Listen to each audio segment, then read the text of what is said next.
think I speak for everybody in saying that we were deeply moved and impressed by the hospitality of Mayor Ryabkov, of Yaroslavl, and all of the people that we met there. They were just as friendly as they could possibly be. Certainly want to see a sister city relationship established with Burlington. The way it's done in the Soviet Union, however, is they're going to have to go through their bureaucratic process through Moscow. Our hope is, it's at this stage still tentative, but our hope is that a delegation from Yaroslavl will come to Burlington in late September or early October. On occasions, we all went out together. Sometimes we went out separately, but we did have the opportunity to meet with teachers and pupils, with physicians in their medical school, with lawyers and a judge in their court system, with people who are in charge of some major industrial development projects that they have. In fact, one plant, an oil refinery, which employs 6,000 people, with Mayor Ryabkov and the deputy mayors of the city. The truth of the matter is, they like Americans, and they respected Americans, and they admire Americans. We were also there, needless to say, in a historical moment, and they were very, very pleased and excited by President Reagan's going to Moscow and by signing the summit agreement. And in fact, I was personally surprised at how popular Reagan is in the Soviet Union. In some ways a little bit more popular than maybe here. But also, I think before we went to Yaroslavl, we had the opportunity to meet with a gentleman named Sergei Plekhanov at the Institute for Canadian and American Studies.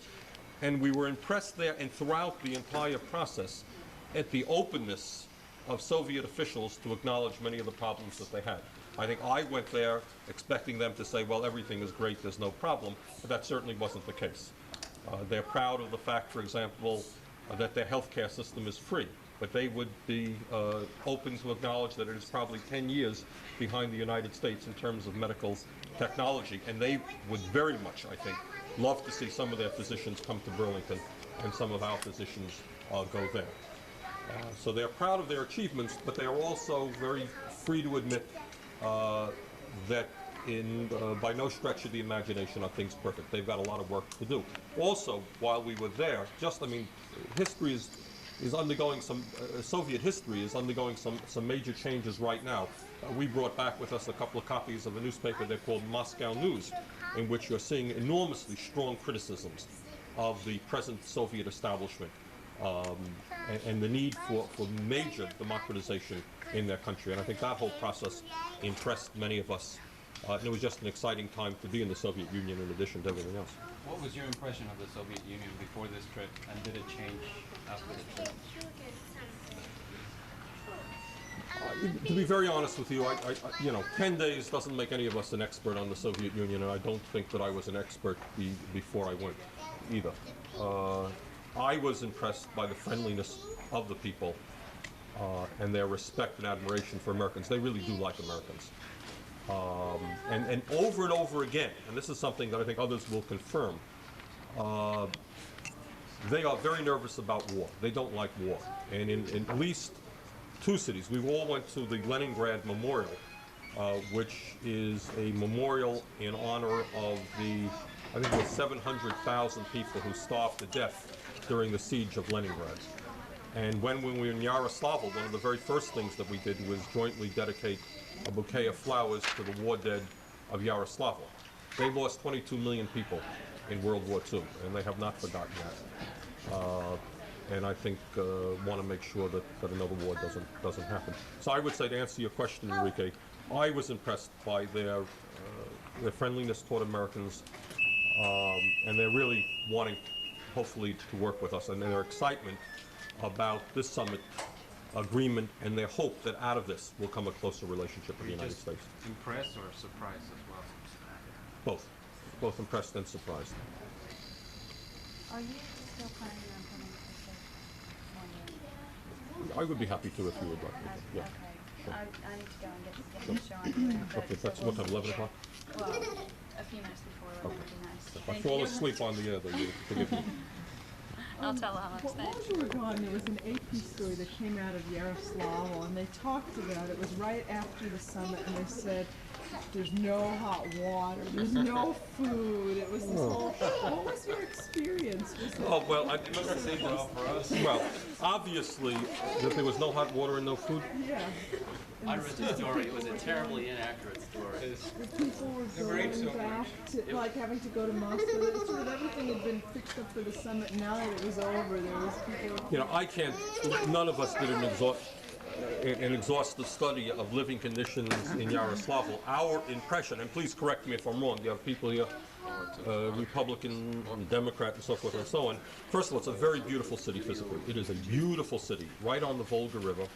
It has, and it was during the day you have, I don't know, many hundreds, if not thousands, well, hundreds, I guess, of people swimming right in the lake and boating. They have some two community boathouses. They The beat us. entire waterfront is publicly owned. Yeah, well, what isn't publicly owned? So you have people swimming in the downtown. You have some beautiful old churches that we had an opportunity to tour. They're in the midst of building a whole lot of housing. They have a serious housing problems in terms of the shortage of housing. I mean, I don't want to, correct me if I'm wrong. We didn't do a study of these things, but people there seem reasonably happy and content. I didn't notice much deprivation. Howard, is that a fair statement? That's real fair. I was really surprised by the beauty of the city. And in many ways, I think it's a good partner for Burlington because the pace of life there was pretty similar to here. People were very open and friendly. I guess one of the things that surprised me about the Soviet Union in general, all of the cities we were in, was our ability to move around on our own, particularly in Moscow and Leningrad. Most of us broke away from the regular tour and just went off on taxi cabs, subway rides, and we met people, we looked up people who were friends of friends, we visited people in their apartments. Were those visits unsupervised at all? Totally unsupervised. In fact, some of us met with the people who you could really think of as dissidents who were unhappy with life there, and other people who were pretty satisfied. But it was just like moving around in New York or Boston. In terms of the food in Yaroslavl, I mean, I did go into 2 different food stores, just that's my line of work. I was curious to see how it works. I mean, the assortment in the Soviet Union, generally speaking, particularly this time of year, it's the end of the storage season for cabbage and et cetera, it's not like what you have in the United States. You're not going to find 25 different varieties of citrus fruit, but basic foodstuffs are certainly there, and I don't see there's any shortage of food or anything like that. Does anybody want to add anything that hasn't been said? Don't be shy. Yeah, I'll add something. On that article that you're talking about, I think it referred to the approach of Yaroslavl as being something, the equivalent of going to Paramus, New Jersey. And I can't think of anything that could be farther from the truth. The only town I can think of that's as pretty as Yaroslavl is Burlington. It's an awful pretty place. There is housing on the outskirts that lack what we would consider normal plumbing, but in the city the housing is pretty. And there are some 200- and 300-year-old wooden frame That's houses. like the farms in Vermont.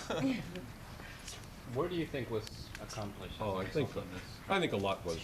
I mean, I think, and I feel this as strongly as I believe anything, that the future of this world is going to depend upon the ability of the United States and the Soviet Union to develop a positive relationship.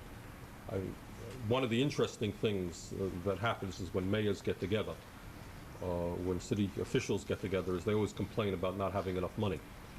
And it's amazing to hear these guys in Yaroslavl say, yep, we need more money for housing, we need more money for health care, and we in the Soviet Union are spending too much damn money on military expenditures. And it sounds like, 3/4 of the mayors in the United States of America. I think what is going on, what went on at the very top between Reagan and Gorbachev, or what went on at a lower level, is an understanding that you have two people with a lot of common aspirations and common needs. And we have differences of opinion, but we don't have to spend hundreds and hundreds of billions of dollars and bring this world to the brink of annihilation because we disagree, Burlington City Council disagrees occasionally, You don't have to threaten to kill people. And I think the fact that we received the warmth that we did made me leave there with an understanding that if we put our minds to it, we can develop a positive and peaceful relationship with them and use the energies for constructive ways, in constructive ways. We have a lot to learn from them. We really do. They have a lot to learn from us. And if we start pooling our talents and our intelligence, we can make this world a lot better place to live. So that's the message that I got, and I think they're ready for it. Yeah. What kind of a timeline do you think we're going to see on this sister thing becoming formalized? That's, in a sense, will move as fast as their bureaucracy allows it to move. They indicated that late September or early October would be a good time for them to come here, and we'll try to do that. They want the relationship. That's for sure. They already have. They indicated. Yes, they did. They really do. They already have 4 sister city relations with Finland, West Germany, France, and Portugal.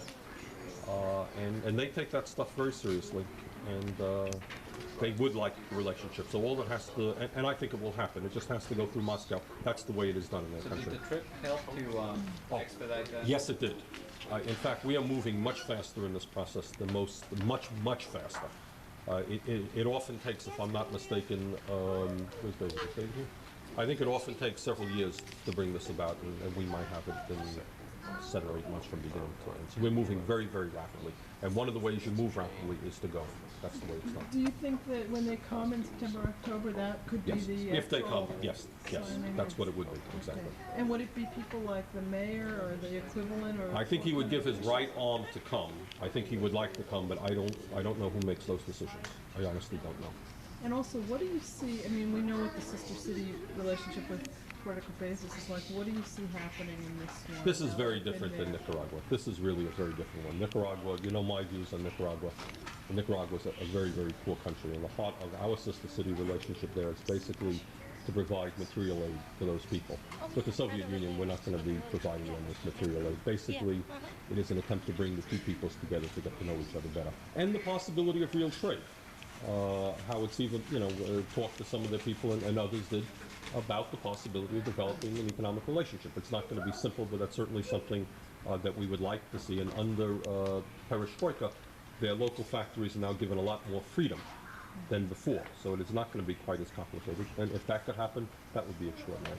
But essentially, it's bringing the two communities together and people of the United States and Soviet Union together. And we've met with our counterparts and have laid the groundwork to do that, even starting the planning process before we actually sign the Sister City Agreement. We've met with teachers and we talked about teacher exchanges and student exchanges, economic exchanges.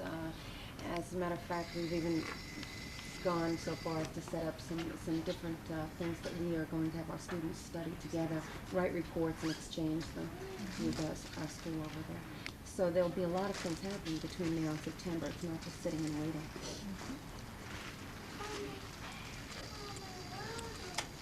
Okay? Good.